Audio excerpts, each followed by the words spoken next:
It's the Matt Fryer Golf Podcast, and we are back here, myself and Tom, home as last time you weren't here, Tom. You were with Al last week. We were with Al. It was a fun time had down in London, down at the M restaurant, which was quite cool, like a WeWork space, and there was a Mizuno M-Craft putter launch going on there, which we did some events. We did a club fitting the day before, and then we did the podcast from down there. And I think if people, have you listened to it? Yes, I'm watching the podcast. Did they choose the M restaurant because of the M-Craft, or was that purely coincidental? I think, yeah, that might have been by design. Like it. Yeah, they got that. It was Solid. Matt, M, and M-Craft. The three M's.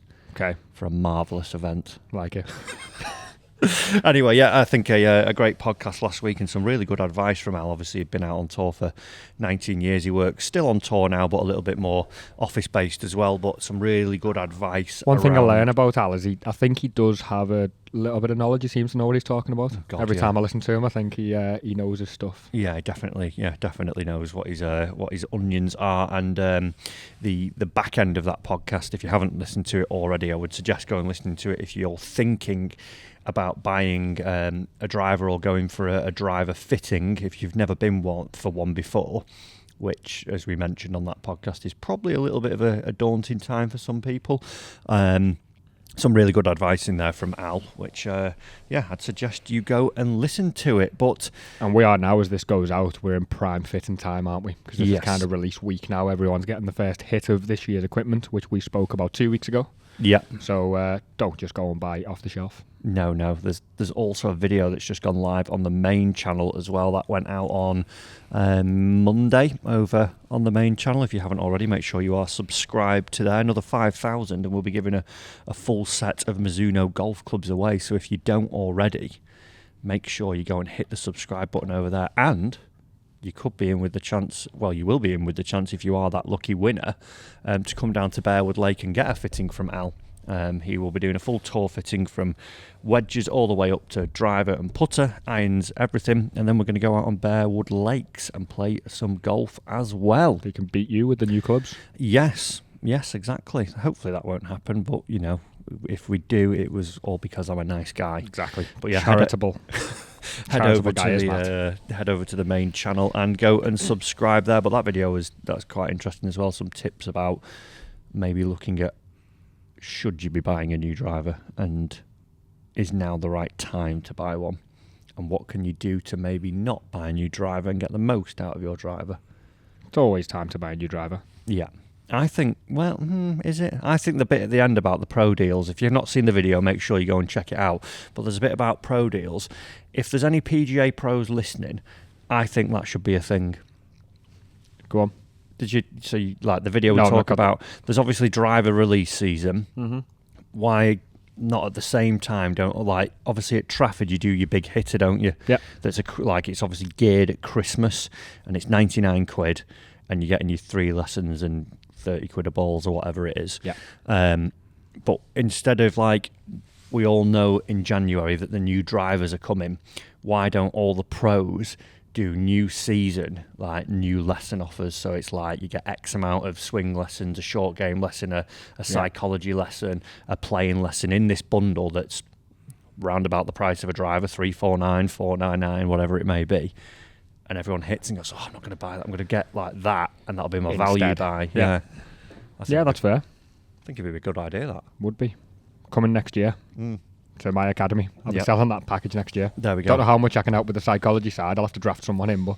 Yeah, exactly. Well, you could do, couldn't you? Get your little team together that we spoke about last podcast. Exactly. The Fantastic Four could come in and help everybody out. A good week overall for us down there in Mizuno land. We got all my new clubs sorted out. The video for that as well has gone live this week. All my new clubs, I think that went out on Wednesday on the main channel. So see what we've got in the bag there. Quite a few big changes, ones that there's clubs I didn't expect to have in that bag that are in the bag. Okay. And then yesterday I actually went out and Did you get a 7 hybrid? No. Did you see 9? Loads of 9 woods are coming into fashion at the minute. Adam Scott. Did we not speak speak about this about maybe 5 podcasts ago? it's tough because we've been in and out of these podcasts. There's been a few guests and you've been away. Yeah. But a while ago we spoke about the idea of how many people were getting a 9-wood now. Yeah, Definitely more I popular. think we did.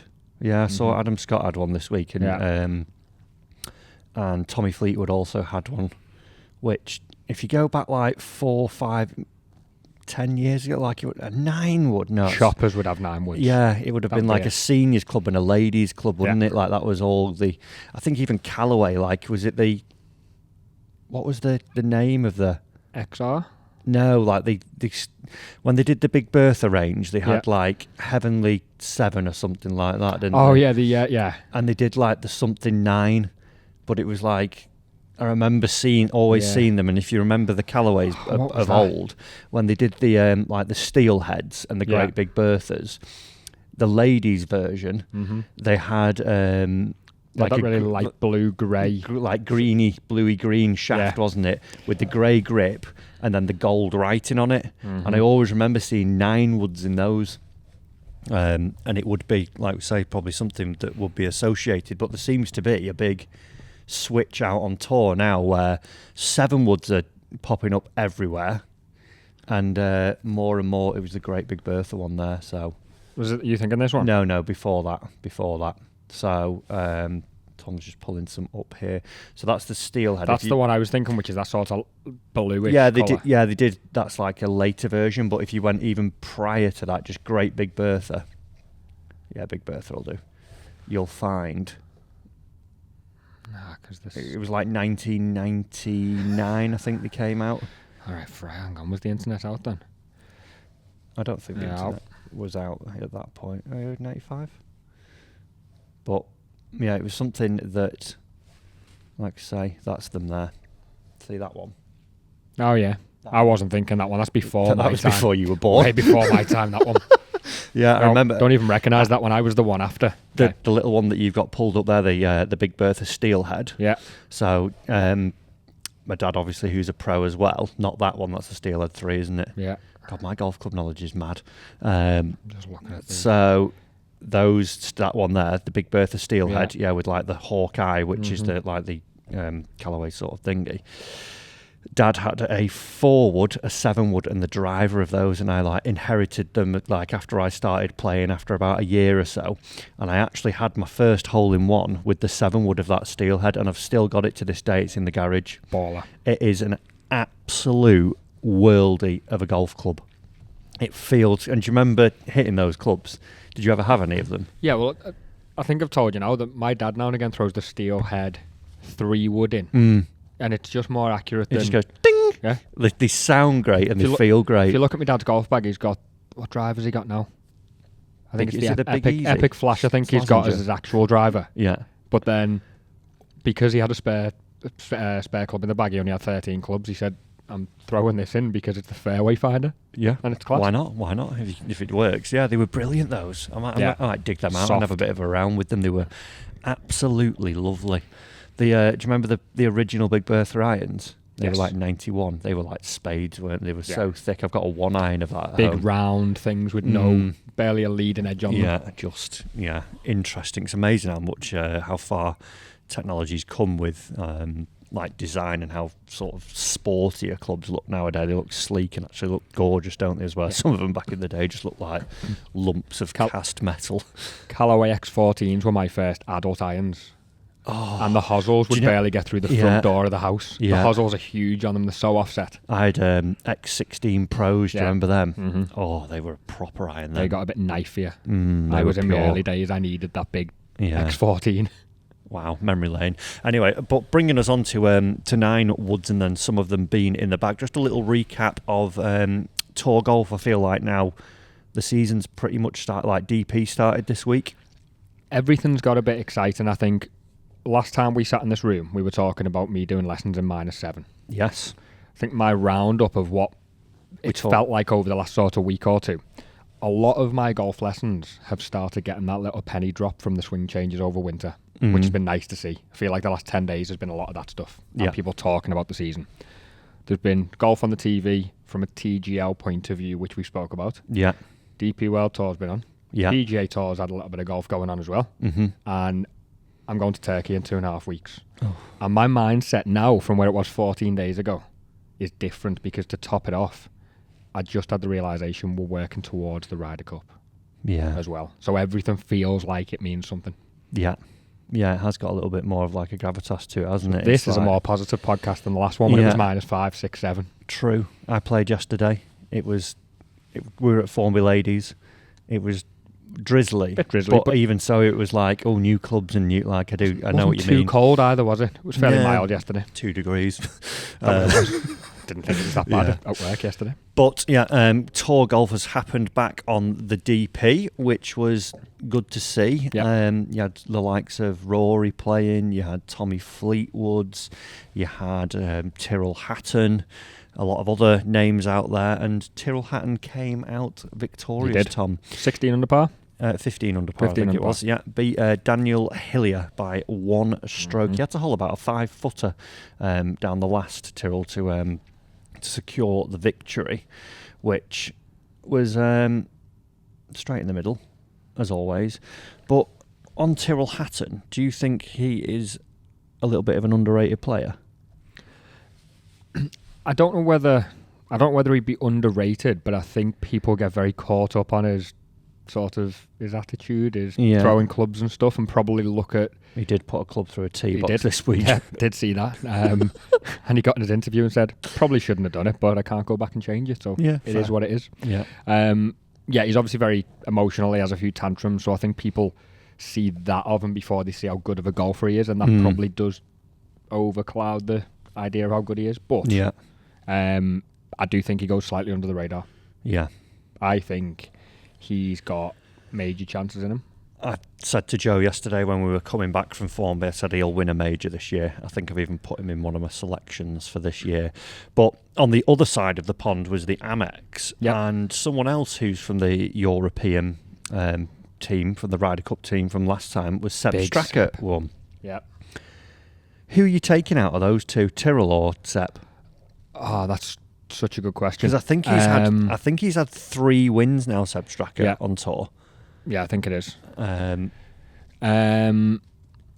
he sort of dominated there as well, didn't he? He went 69 holes without a bogey, and then I will a say, couple though, coming in. If there's a golf tournament where the player is starting the 4th round at 23 under par, it kind of needs putting in the bin. Yeah. I do think that, because he only shot 2 under on his last round for 25 under. Third event he's won on the PGA Tour. I'm taking straight up match play. Yeah. I'm taking Hatton at the minute from an experience point of view. If we're putting them under the pressure of in actual tournament conditions, I'm going to say Hatton wins at this point, but Sep's got plenty of years to keep going. Do you think he'll have more career wins? What's Hatton on PGA wise? Because obviously he's over on the dark side now. He's not allowed to get any more. He's had 1 win. That was Bay Hill, wasn't it? Well. So, whoa! Oh my God! Have you seen how much money he's won on PGA Tour, Tyrrell Hatton? Hatton, no. Yeah, 22 million. Did you see JT this week surpassed 60 million? Sorry, he won the Arnold Palmer, not the Bay Hill. Yeah. JT finished second this week at the PGA. Got past 60 million career earnings. Just looking at, and we are in agreement that we're not calling Liv Tour wins, aren't we? We in agreement there? It's a win. Okay, so. Just looking from 1, 2, April 3, 4, 5. He's won 7 times on a DP as well. Yeah. Some big ones as well, just on that. He's won Alfred Dunhill, Abu Dhabi, BMW, Turkish Airlines, the Italian Open, and the Alfred Dunhill again, and then obviously out in Dubai again this week. Yeah, and the Arnold Palmer, PGA. Yeah, that's PGA. Just going from May this year, Liv 5th, skip a couple, 1st, 3rd, 2nd, 4th, and then DP World Tour 1st, DP World Tour 2nd. Yeah, he's having some results, and I think we're just not.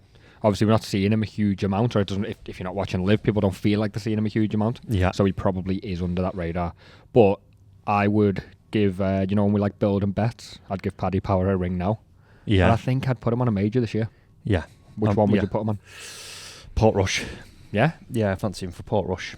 Great iron player. The shot that rings out for me, it's not an iron, ironically, but great iron player. Did you see that drive yet? It's more the 17th at St Andrews when he won Dunhill this year, when he hit that 7-wood into 17, and it was like back left pin, and he just...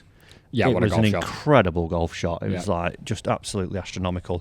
There was no LPGA Tour this week. That is back on the 30th of January with the champion of champions, Lydia Ko, the previous winner there. But thinking of just going back to Tyrrell Hatton, I would say he's the player that I most miss who's gone to Liv. Yeah, that's fair. Okay. You've got Bryson, Brooks, Rahm. Tyrrell, Rahm, DJ. I would say those are your... Cam Smith as well. My only slight contention there would possibly be Rahm, but either of those two. Yeah. For me. Interesting. And that brings us, Tom, on to our next now. Is Liv Golf done or not? Is it got to its peak now?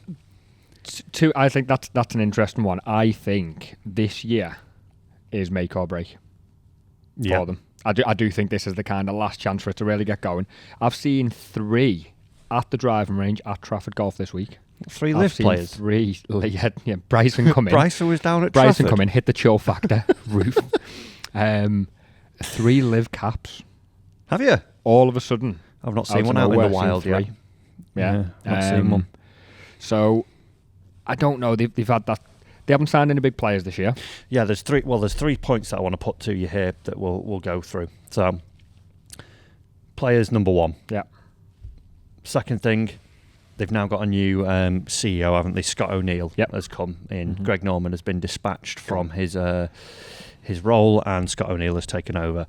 And then thirdly, which is probably the biggest win in Liv at the moment, they've signed the TV deal. Fox Sports are going to be broadcasting it over stateside. So, first one. Well, let's talk TV deal. Okay. Yeah. Been announced that you'll see all 14 of the events on the Fox Sports, being in Saudi Arabia in February and ending with the team championship in Michigan. Whether I don't know fully on the American side. Fox don't really do PGA Tour, do they? It's all NBC and do ESPN do some over there? Golf Channel, isn't it? They've got Golf Channel. Yeah. So you're going to see them going. Well, they'll be going up against PGA Tour. Yep. Which at the moment anyway is already a dwindling market. Mm-hmm. So is it that Liv can outdo them when they're going up against them? I think part of the problem with Liv being on the sort of live TV, I couldn't find how we watch it in the UK. Yeah. Couldn't find where it was, whether Sky Sports were getting a bit of it. I don't know where it's going to be. And look through the events, how many are going to be within their time zone. There's obviously going to be your Doral, there's a few of them. Yeah. But you could have events 2 o'clock in the morning when you're in the USA and it's on Fox Sport in the middle of the night. Yeah. And it's not a case of wake up and rewatch it on YouTube because it's live recorded. It's not just there available. So I don't actually know how much more. It's obviously a good deal for them. It kind of puts them on a map a little bit more and maybe makes them feel a little bit more legit. Yeah. But I don't actually know how much it does for the ratings. How many more views it gets them. Yeah. I'm not convinced. You haven't got isn't it? You haven't got a YouTube algorithm pushing you onto what's up next. Yeah. You haven't got that coming next screen giving you what you want to see. You've got to go and find Fox Sports and remember to go back to it in the middle of the day to rewatch. I'm not sure how many views it gets them. It is an interesting one. I can't find anything about the money transaction either. I don't know what the deal is. Could you find anything? No, I couldn't find anything on it. For me, like the big thing with it is, like you say, if the majority of stuff you could find on YouTube, they had some live stuff going on there, didn't they? Yeah. But how many of the avid golf fan are now going to go and watch that over a PGA Tour event. I think if you're in that camp and you're watching, like, I don't watch loads of live golf. I'll watch majors, signature events, and team events, Ryder Cup. Yeah. Might put a little bit of President's Cup on here, Solheim Cup. I'll watch some of that. But I think as well, like with where the courses are as well, there's not that many well-known courses. And I was saying to Joe yesterday, a lot of the events, even like the PGA Tour this week, I found it so boring. Mm-hmm. Like, turned it on and I was like, okay, here we go. Like, the context was totally out with all the shots. So it was like, here's Ben Griffin from the middle of the fairway. Yeah, I've just flicked it on, but it was like, and he's holed it. Oh, great. And I was like, oh, birdie, what happened before? And then they'll show shots out of sync. But when that's let's say a TPC Sawgrass, I feel like I know the venue, so I can get into it quicker and I can understand what's going on quicker. Yeah. As well, with a lot of these tournaments, when I had seen a bit of Liv, I found it super confusing with the boards up and down the side. Yeah. And the production isn't changing, by the way. That's still done by Liv. It's not getting done by Fox Sport all of a sudden. Exactly. And then it's at a course that I don't know, so I'm just like, what's going on here? So I don't know how sort of pivotal it is getting a TV deal. Especially, like I say, when the same team of people, I think it's David Ferretti and somebody else, sort of front up the production of it. So that's not going to change. Fox are just the new streamers ultimately. Yeah. They're not the producers. Yeah. So for me, you're putting it in a less accessible. I assume when you are in America, you have to pay extra like we would for Sky Sports or BT Sports. Yeah, it'll be a... So it's now a less accessible entity, as far as I'm concerned. They might have taken a load of money. They might feel like they've got the sort of, they're on the map a little bit more because a TV deal feels big. Yeah. But in terms of eyeballs, I'm not convinced. Yeah, it's interesting. And then they've had the new CEO being appointed, Mr. Scott O'Neill, replacing Greg Norman. Yeah. I think that's a good thing. Mm-hmm. I think with... Have you seen Scott O'Neill's CV? Yeah, there's some big stuff on it. Have you got it wrote down? I've got a little bit of notes. He's just come from... he's just come from Merlin Entertainment, which is kind of theme parks. But before that, he was in the marketing background for the NBA, Madison Square Garden. He's been the CEO of the Philadelphia 69ers and Harris Blitzer Sport Entertainment. And then what I was amazed by is he's also a published author and he does a podcast with his daughter every week. And I'm thinking, where are you getting the time of day for all of this stuff? He's a unbelievable productive CV. Dude. Yeah, he is. Yeah, so I'm quite excited about that. I think he'll bring a sort of level-headedness to it. I think the annoying bit with it all at the moment is we've heard about these, oh, we're going to be getting back together. It's all coming. The deal's done. And I know it's a bit more, what's the word, intricate than what it sort of seems of, well, just join up and just sign a paper and do it. There's obviously legal proceedings to go through in America and things like that. But I think one thing that, like, when you see Greg Norman pitch up to the Masters and he's like, and you're like, come on, we know this is a move, mate. Yeah, exactly. I feel like this guy, Scott O'Neill, wouldn't do that. And if he did it, it would be in a very sort of respectful, reserved manner and wouldn't be like trying to... Like, I heard rumours or stories of like Norman going out onto the course when Rory was playing and trying to get like... Because he was obviously inside the ropes, but trying to stand like literally if he's face onto him. You like, will not make this putt, jackass. Yeah, a bit like it feels a bit Happy Gilmore-esque.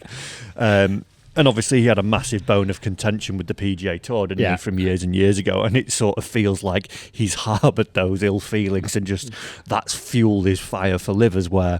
And I think Liv knew that at the start as well. Liv knew what they were doing with that. Yeah, definitely. Placement. Yeah. But I feel like you say, with Scott O'Neill's CV there, which is tremendous, he's an accomplished businessman, isn't he? And he knows the sporting world. And I feel like he'll bring some level-headedness to the whole thing and try and proceed with a bit of, which both side needs. I think there'll be a bit more grace and dignity about it all. Like, right, this is where we're at and we need to get it over the line. We can make something great and make it better for the fans to see everyone playing together, as opposed to I'm going to try and put you off this shot here and turn up there and do. Like, do you remember when? It's just reminding me. Do you remember when Norman he parachuted onto the first tee? No. Do you not remember that? Let me get you the clip up here. It was was it the first event? He was almost like it was kind of the clown, wasn't he, to get things going, and he didn't really care if there was going to be any hard feelings. Scott O'Neill has already said he's off to the right foot with the PGA Tour. He's made a couple of relationships, shared a few texts. So he's obviously trying to, even if it's all pretend. Oh my God. You don't remember that? Can you get that? Right, screenshot that and put that in the episode. Put that on the YouTube episode. What a clown. Oh, amazing. It's just the dream, isn't it? Pro Golf Weekly. Thank you for that. That can go on. That can go in the episode, and also put that on Instagram. So if you are listening on sort of Spotify or Apple Podcasts, just go to Instagram or the YouTube video. It was the Boston event with parachute entrance. This Amazing. is from Pro Golf Weekly. I've got a feeling. Wow. Scott O'Neill is not going to be parachute in. They've got the Riyadh event, haven't they, coming up fairly soon? Bungee jumps onto the first tee, bouncing. He's going to do some whitewater rafting off the ocean into the first fairway. Wow. Just mad. Oh, but yeah, I think that is a positive step in that direction for those guys. And then thirdly, I think the big one is the player side of things. Yeah. Obviously, all week at the Hero at the Dubai event, talks of Tom McKibben. He was the last person to secure his PGA Tour card through the automatic qualification of the best 10 players on the DP World Tour who didn't already have the card. So he was the last man in. Supposedly, he got allegedly, he got the offer after that happened. Yeah. He beat Jordan Smith to that card. Would Jordan have got the offer if he gets 10th position? But aside to that, the last big signing that I can recall, was it Tyrrell? Yeah. Tyrrell went after John Rahm? Yeah, afterwards, yeah. Who's going now? Because it feels like it's done and dusted, like everyone who's left has made the standpoint of saying, yeah, we're not going over. And I think a sign for me on they are struggling and they are at the bottom of the barrel is 2 players relegated, Bubba Watson and Brandon Grace, re-signed. Yeah, so that for me is a sign of yes, you got relegated, you're out. Let's go and get something stronger, which I feel like they would have done in the past. Yeah. This time they've just re-signed them and let them back in. Yeah. Imagine the bottom 3 teams of the Prem went down and we were like, we don't want Swansea up here. You go back down. We'll bring you back up. It is. Yeah, that is. Come back up, one. Southampton. So strange one. That. I do think there isn't any more. I think everyone's sort of waiting out the deal now, aren't they? Yeah. But then it's again like last year. I think with the Rahm move last year, it seemed, or we were led to believe that the deal was imminent, wasn't it? And it was like a sort of a power play from him and Tyrrell and those guys to go, well, I can get a bundle of cash. And then we're going to be back playing together anyway by the end of next year, so it doesn't really matter. I definitely think that was Rahm's stance. Yeah. And obviously it's taken a little bit longer. But Trump did say he'd get the deal done in 15 minutes, and he's now in. Yeah. So the deal might be done. It's probably done, yeah. That was inauguration yesterday, wasn't exactly. it? Exactly. So if he's doing it in 15 minutes, it was done by 6 o'clock yesterday. All the lads are teeing up this week at Torrey Pines. Yeah, so I just don't know with that, and it like the only thing with that as well, like Tom McKibben was sort of Rory's protege, wasn't he? He talked at length at one of his press conferences about how he had a lot of conversations through Christmas with him about what his move was, and he didn't think it was right for him, knowing his potential and so on and so forth. But I do think that it's got to that point now where like we're not going to see like I would pretty much say like. You're not getting Scotty. You're getting big Xander, players on PGA now. You're not getting them. Rory, Tiger's not going to go because they've got TGL. Pretty anyone who's playing in that TGL league, isn't going over to Liv. So who's there now that you can go? Well, we'll get them now.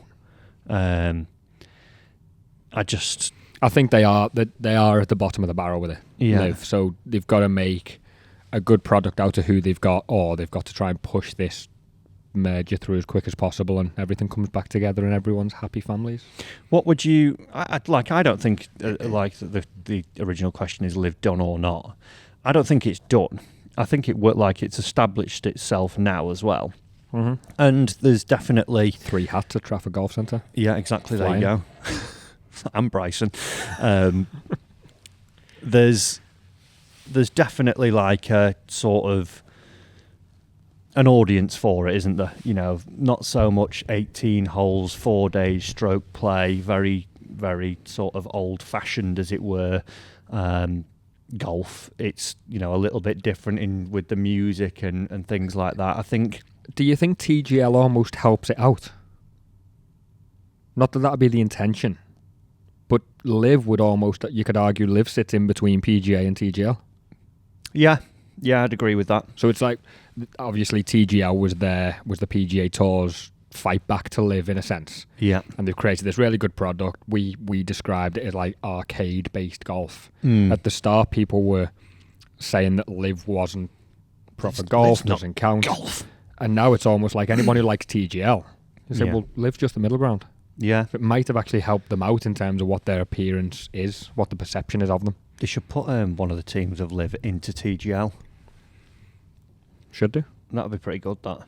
And then they all jump on the green, scrap at the end. The Talks, or Talk GC. Yeah. That's got Neiman in it. I know that one. Like get one in there. But that's where does it go when this merger happens? Because all of a sudden, they sign the deal. Rory, Scotty and Xander aren't going to go and play in a team over there, are they, and play events there? So will that be the lads who are playing international series? Will that sort of blend into that a little bit more? Possibly. Or will it be more of a... I think the reality is, what we're looking at is the Liv players are wanting to go and play PGA Tour stuff and play normal golf. The PGA players aren't necessarily begging to go and play Liv. Well, well, that shows with the really DP World Tour, doesn't it? Yeah, exactly. Who was in the field last week was... when you look at it, you had obviously a winner from Liv. Yeah. You had Tyrrell Hatton. Yeah. John Rahm played, didn't he? Garcia. Tom McKibben played, but is he? He's not signed He's not yet. on yet. So yeah. Okay. So you got Mark. Where are we? Patrick Reed played. Yeah. Everybody loves a bit of Patrick. Forgot he existed. Who else have we got here? Sean Norris, did he play? Is he a Liv dude? Interesting. There's not as many. I thought there was quite a few, but you do see the likes of them, you know, like signing up now, don't you? I think they've obviously agreed on the DP World Tour, which I think on their part as well is a good strategic move to allow them to come back, because like I say, I miss watching Tyrrell play. I'd like to see a little bit more of Rahm play. I'd like to see, like, Cam Smith. To me, it's a shame we don't see him as much, and Bryson and Brooks. Straight after the Open statement. Yeah, we've got Dean Burmester. He's there. Yeah. Was that another one then? No.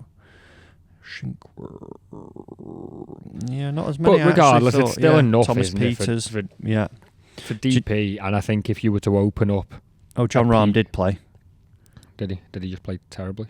Oh wow, there he is. He missed the cut right down the bottom as well. What's that? 6th from bottom. 1 under.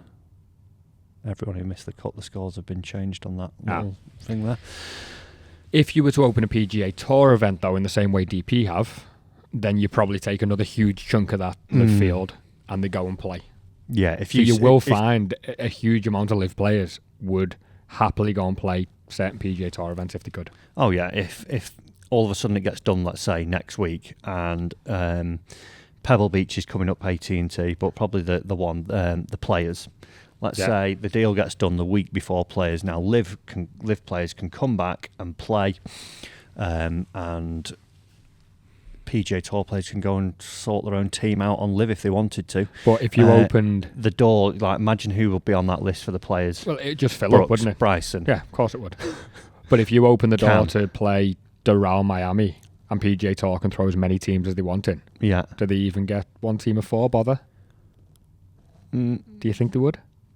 Probably not. I don't think so. No. Unless they were to throw millions and millions on the table to do it. But if you just said, go and play it and try and win money, yeah, I don't think you might get one team, 4 lads, go, come on, let's go and give this a crack, try and take the 4 million. Yeah. And disappear.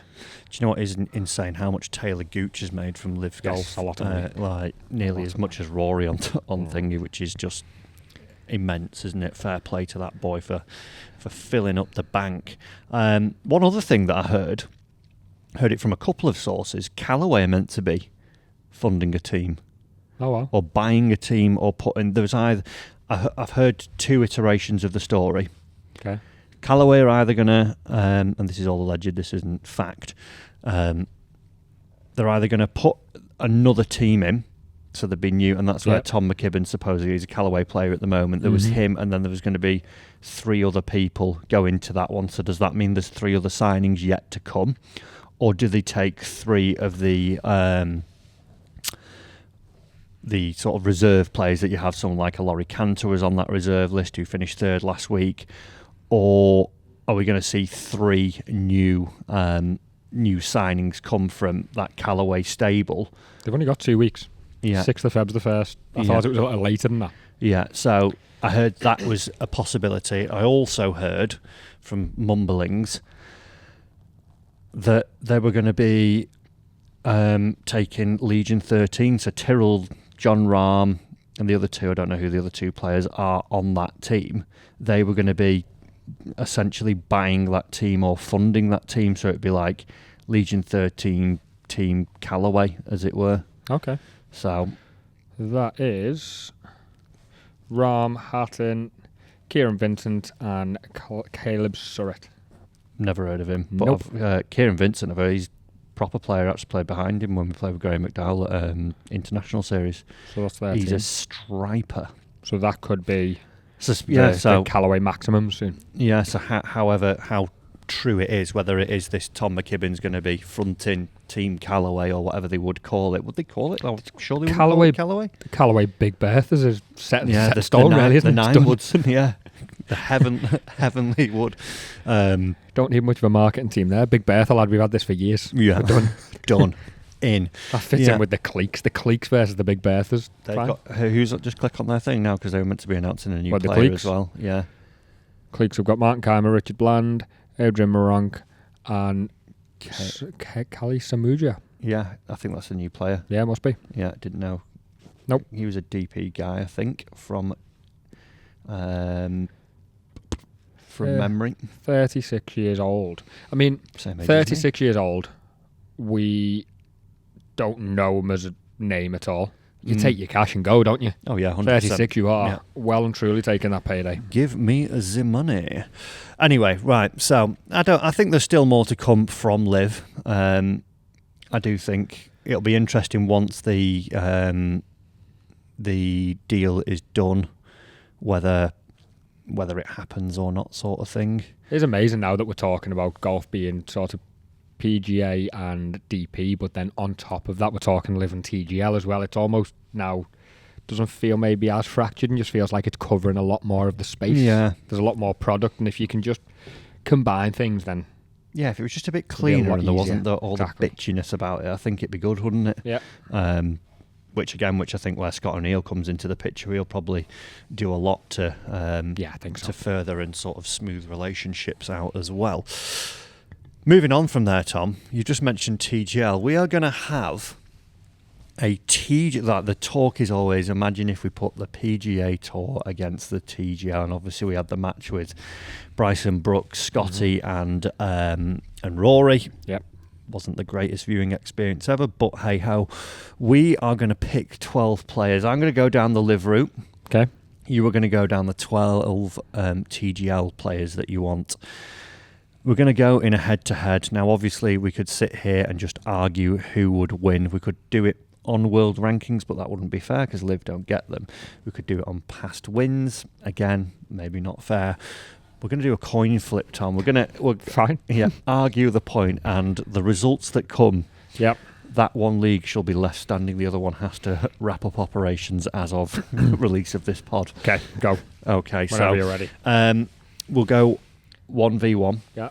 Okay. Are we sending these out in the field almost as if we would? So we are captains of the Ryder Cup. So we are captains. Yeah, we are the captains, and we've lined them up. So hopefully you've picked yours in sort of an order. I think always the way is you put a few good ones out, then you put a few sort of potentials, and then you stack it again towards the end. Or have you just gone full guns? I'm gonna have to win 7-0. You're gonna have to win 7-0. Okay. I'm gonna have to get the first 7 win. No, I'm not actually. I'll be all right. Okay.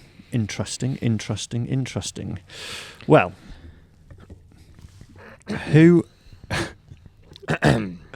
is going to be your first player from the remember, this is TGA as well, so I'll be making sure you're not cheating. Are they playing in the? Are they playing in the SoFi or are they on the golf course?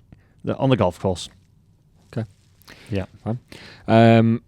All right, first out. I don't think this will come as any surprises, and I feel like we're going to have a sort of long hitter off. Matt Fitzpatrick, no, definitely not with the long hitter stuff. Getting long. Although he's trying. Yeah. Rory. Obviously. Well, no, I could have gone anyway here, but it was a matchup that we did see. I've gone Bryson with this. Had a feeling. Now, I'll go tails. You go heads. Yep, we've got our Google coin flipper here.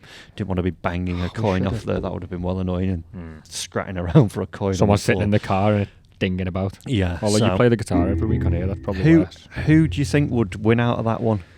And do you think that'll be a potential matchup in the Ryder Cup? That could be a Ryder Cup matchup. I think it'd be a great match as well. Yeah, that would be so good. So imagine Sunday, Bethpage, first match out, Rory, Bryson. Oh, I'd hate to be... Did you hear what, just on a separate side note, by the way, one thing that I heard had happened at the Team Cup, obviously, Team Cup was over in Dubai. Yeah. Potential Ryder Cup players there, you had your Justin Roses, your Matt Wallaces, what's his name? So for anyone who doesn't know, it was Europe against GB&I. Yeah, continental Europe v GB&I. Molinari is one captain, Justin Roses the other. Luke Donald was in attendance, and he was doing a lot with the players. One thing that was happening, they had 6 comedians out on the course, supposedly. Heckling. They got them on the source. Class. Fed them some personal information. Yeah. And then let them just have at it. This is why Europe do better in Ryder Cups. How good is that? So I just feel like we're much more forward thinking. It brings everyone together. It gives them everything to talk. It gives everybody something to talk about at the end of the day. Yeah. And laugh and joke about in the team room. That's quality. Yeah. Really good. So yeah, heads, please. They are going to go heads. They're going to be ready for that Ryder Cup. Heads, you are going right. And this isn't rigged, no. No, this isn't rigged. Okay, no. Oh, it's tails. 1-0 to Bryson. Okay, just to... so 1-0 to Bryson. What score did he win? He won 10-8. 10-8, wow. Rory, sort yourself out. Yeah. He must have played a short par 3 course and Rory just bottled wedges. Yeah. Okay, you send number 2 out, please. Okay, number 2. My lineup from there. This is, again, another player that I wish wouldn't have gone. There's probably 5 that I'm bothered that... we don't get to see any more of. And this one... Do you lose sleep at night, or...? No. Okay. No, sleep great. Good. This one, yep, the silkiest putter behind me, Cam Smith. Okay, good player, but I don't think we should do a coin flip. Okay. I think this is automatically me. Xander Schauffele turns him over. You never know, though. No, I think he does. Okay. Xander is a baller. Xander's got wins a broken rib or whatever it is at the minute. He's out of AT&T. He's out of potentially the players. He's winning. They're not playing this till next December. That's the schedule for this. Is it? Yeah, so right. Loads of time to recover. Yeah, this is the Liv TGL. 25th of December they're playing it. Also, he wouldn't even be in the Ryder Cup, so it don't matter. So, flip again, your heads. Oh, it's a heads. Yes, I knew Xander was winning. Of course he was. The computer knew. Yeah, there we go. So, it's 1-1, Tom. It's 1 apiece. If this coin flip app, by the way, just goes heads, tails, heads, tails, heads, tails. It's a terrible game. Have we tested this Yeah, out? It's very fair. Okay. Third man. Who you got on the hockey? Who's leading the charge now? You've just got another point. The talisman. Who's going? The talisman. It is From TGL, is it? Shane Lowry. Oh, I like that. Shane Lowry versus Phil Mickelson. Oh, Phil, get out. That would be a great match, wouldn't it? I think there'd be a lot of like jibs back and forth in that one. That would be really good to see. And again, a potential one that you could see in the Ryder Cup. I don't think Mickelson will make the Ryder Cup. Don't think so, mate. No. I think we are. Well, you never know. He could go on a hot spree and win 10 live events. Wins the Masters. You know, there you go. You've got to certainly pick him then, haven't you? But Shane's winning. Give us the heads. Tails. Oh, we're just alternating here. Rigged app.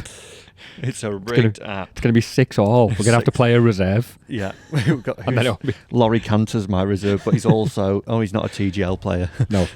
Right, okay. Next one for me, DJ. Okay.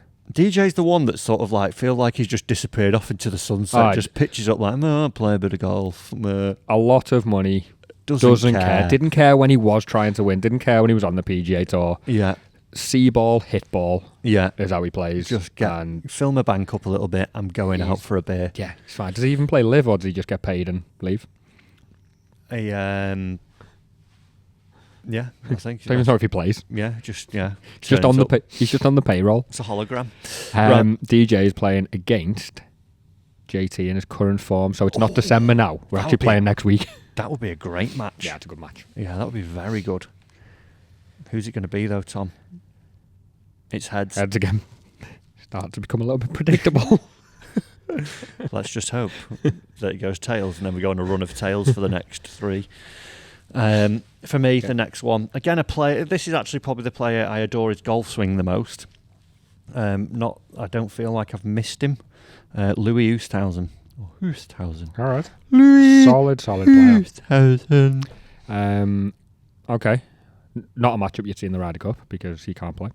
But Tommy Fleetwood. Ooh, how good would that be of a game? Match. That would be pure 2 great swingers of Good the golf swings, club, good strikers. Yeah, not like proper power players, but like just that would be beautiful to watch. Tommy Fleetwood versus Louis Oosthuizen. Who's he? Oh, is he LA Country Club? It's heads, Tom. It's very heads. Yeah.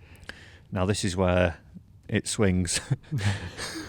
Charles Schwartzel, who's he going up against? Charles Schwartzel's getting beat by Morikawa. Do you know what? I fancy him. He's another player like Tyrrell Hatton. I think he's going to get a bucket load this year. But right now, it's a tails. You doubled up there? Or was that... No. Oh, no, that we are still alternating there, yeah? Yeah. Okay, good. Sorry, I didn't. Yeah, I got that one wrong. Okay. Yeah, so it is going back and forth. We need a little change on the old coin flip. We do. We need a little change because should have brought a real coin. Yeah, I think it's more annoying for people to listen to this just be an alternate than it would have been listening to a coin tapping the table. Yeah, you never know. It could change again now. So, who have you got? Number 7, I have Ludwig. Ludwig is going up against Tyrrell, and it's a heads. Winner Ludwig, well done. Well done, sir. Taylor Gooch is my next man, the Taylor 8th Gooch. man on the hockey. Taylor Gooch is playing against Matsuyama.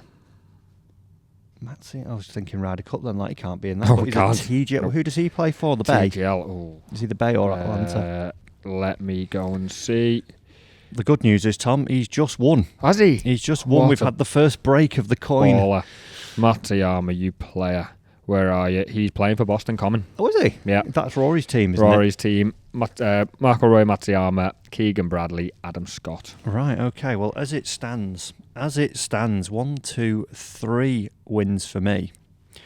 5 for me. You've had 1, 2, 3, 4, 5, yeah. Oh, dream. What a dream. Will justice prevail? The problem is, this is where I needed to win by this point. Why? Maybe. Because the team sort of... I was hoping we didn't need the last few points. Really? I actually went about my team selection in a Ryder Cup style. Yeah, I I've didn't gone think like Ryder left Cup a little style. bit in the middle. And I just then went 1 to 12. I've got a few boys at the back who could bring it home for us, who are experienced stalwarts. Could work. You know. Unfortunately for you, Matt, Yeah. it's on a coin toss. It is on a coin toss. Doesn't So, matter. yeah, it doesn't really matter. My next player is John Rahn, Tom. Okay, he's playing against Ricky Fowler. Ooh. But currently, John Rahm hasn't hit the middle of the club face for what I believe to be 6 months. I've just lost another one. Oh, heads and tails knows that John Rahm hasn't hit the middle of the club face for 6 months. And Ricky very much has. This app's rubbish. New app. 3. Yeah, can we get a real coin in here? Start again, please. Oh, We should have brought Joe in to stand here in the middle of us as a referee. We could have as got a the referee from he could- TGL. He could have flipped the coin caught on his hand. I'm going to throw the hammer as they do in TGL now. And this We double points. This next coin flip is double points. I don't know why the Liv Golfer over here is trying to get involved in our rules. This is our flag or napkin. The hammer. Would you Napkin. the orange napkin? Would you accept the hammer? Yeah, I'll accept the hammer. Okay. So my next 2 players then. Yeah. Going for this. Mm-hmm. Brooks is my first one. Okay. Tom Kim. Brooks would just bully him into a win, wouldn't he? I did say that was going to be a weak one. Yeah. So yeah, Brooks wins there. Brooks wins there. Well, the coin will decide that. The second player going up for double points here. Lee Westwood. This could be a good one because it purely depends on this guy's day because he's an absolute baller, but he also has a hosel rocket and a thin in him. Max Homer. Right, okay. Not the way I would describe Max Homer, but hosel rocket and a thin. Wow, We've seen he's them. back on it. He is. He's playing friend from Cobra, Ben. He's doing all his clubs at the minute, so he's so hot and cold, hand. Homer. Yeah, I think he'll be back on it. I think Yeah. he'll have a good season now. So it all comes down to this. Max Homer Westwood would be a good match. That back in the, you're obviously never going to see it in Ryder Cup now, but No. Westwood obviously a fantastic Ryder Cup player back in the day, a real Is he on- point wizard. Who's the captain's team this year for Ryder Cup? Is he there? Is he a vice? What, I don't actually know. for Ryder Cup? Yeah. Lee Westwood. Is Westwood on a vice captain? Is he with? Is he part of the team with Luke Donald? No. Who's Luke Donald's team to sort of get everybody? He had Eduardo Molinari, didn't he? He had Nicholas Colsaerts, and Jose Maria. So I don't actually know who his vice captains. I think Thomas Bjorn was involved as well. Yeah, makes sense. But no, I think they were pretty much like. Well, there was John Rahm obviously on the team, wasn't there? And Tyrrell. But I think inside the backroom staff, I think it was pretty sort of DP centric. No Liv. I think the only sort of Liv people there were John and Tyrrell Hatton. But yeah, I'll have to have a look at that. I haven't actually looked at the backroom staff. Whatever it is, Luke's the man anyway. Yes. Well, Tom, it all comes down to this, and can I rescind my hammer? No, have I just won? Or has it gone double points? You've just taken the double heads. spoils. This is. I actually think it's quite a good app. It's quite a realistic coin flip. I shouldn't have thrown the hammer. No. I've only won 1, 2, 3. It's because of the way you put your team out. Been a whitewash. You wouldn't be a good captain. This what is it? What's this app? It's a Google coin flip. You need to sort it out, Sergey. Last match, it's a nothing match now because TGL are the victors over Liv Golf. Yep. Ian Poulter, though, the postman, delivers. Versus Tiger Woods. Is it? Yes. Oh, what a match. But I knew Tiger was going to have to sort of just celebrate at the end. I thought, we'll have it 1 by 11. Yeah, and he can hobble home. He can hobble in, lift the trophy. You can't leave Tiger out. Would have been blasphemy. Just won. Do you know what? I'm okay with Ian Poulter winning that match. Yeah, he's fine. I feel like that coin flip knew what was going on. It was quite realistic. Yeah, exactly. So it didn't really get any matches wrong. I don't think it did. No, maybe not. It'd be actually interesting to see. I would like to see that as a thing. If they just did a one-day thing and it was like, let's actually do these teams, and they put those teams there. You know what we'll get next time here behind us? Big tank. Remember the World Cup octopus?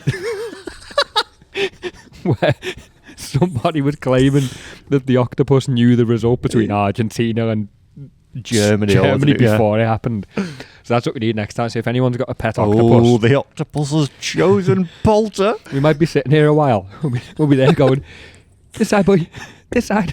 He's just moving towards the Liv Golf ball. Oh no, he's switching his mind. He's got 2 tentacles on the TGL, and that is a win for them. Excellent. So at the end of it, Tom, it was TGL racked up a good 8-point victory to 4 to the Liv. Very interesting, but I think that would be a great matchup to see. And I think, if all things do get together, that is one thing that should happen. Mm-hmm. Don't do it as PGA Tour, do it as TGL. Those 12 versus your 12, and it would be I think that'd be a great day's viewing on the television. It would be. It'd be good to watch that. Just to finish off the Liv TGL thing. Yeah. Which one would you watch more? I think I watch TGL more just from a point of it. 2 hours long. 2 hours long. It's easiest. Yeah. And they're all having fun. The second one, the most recent one, was a lot more relaxed and more banterish. A couple of who bladed it straight at the flag. Kevin Streelman. No. Yeah, it was. Was it? Yeah, out of the bunker. Yeah. Yeah. Was it? Yeah. That was not Kevin Streelman. What's his name? I was going to say it's not Streelman. It's Kevin. He's just become the commentator, hasn't he? The analyst on. He's the Gator guy. The Gator. What's? He's a Jupiter. He's from Jupiter. It was. There he is. Where's Jupiter Links? That's the dude there on the right. Him there. What was Kisner? Kevin Kisner. Was it Kevin Kisner? Kevin Kisner, yeah. Is that who it was? Not Kevin Streelman. Kevin Kisner. Yeah, and Tiger was like crying Tiger with laughter. Crying, laughing. Yeah, it was a lot of fun. Mm. I think I'd watch TGL more. But you've mentioned a few times in the past, maybe slightly unrealistic at this point, although the amount of stuff that's happening on YouTube at the minute, nothing's unrealistic. I think very easy to throw a YouTube team into TGL. Yeah. Go and stand them there. That's been my day one thing. Or even Liv. I know you said Liv a few times, but I think TGL, the guys turn up. It's probably a 4-hour occasion in reality from turning up, doing a bit of content. They just get battered. Hit some shots. Good did something in the SoFi the other week. Yeah. I also leave you on a little bit of a cliffhanger here. Not our channel, but I think I've heard rumours something's going to happen with Liv and a YouTube channel. A big one. Potentially this week. Just something. I don't know what it is. Just heard rumours. We will leave you with that, folks. If you have listened all the way, thank you. Comment down below. The coin flip is king. Great app, by the way. If you're ever trying to settle an argument at home, you're trying to decide whether the kids should go to bed or not. I don't know. Coin flip on Google. Yeah, I mean you could just do the coin, but no, that knows what's going on. That knows, as long as it's in your faith. Google it, press flip. Yeah, thank you for listening, everybody. Make sure you are leaving us a review over on the audio platform, Spotify, Apple, wherever you get them. Subscribe to it, follow us, leave us a 5-star review if you would be so kind. And if you are listening on the YouTube channel, make sure that you subscribe, and we'll see you next week.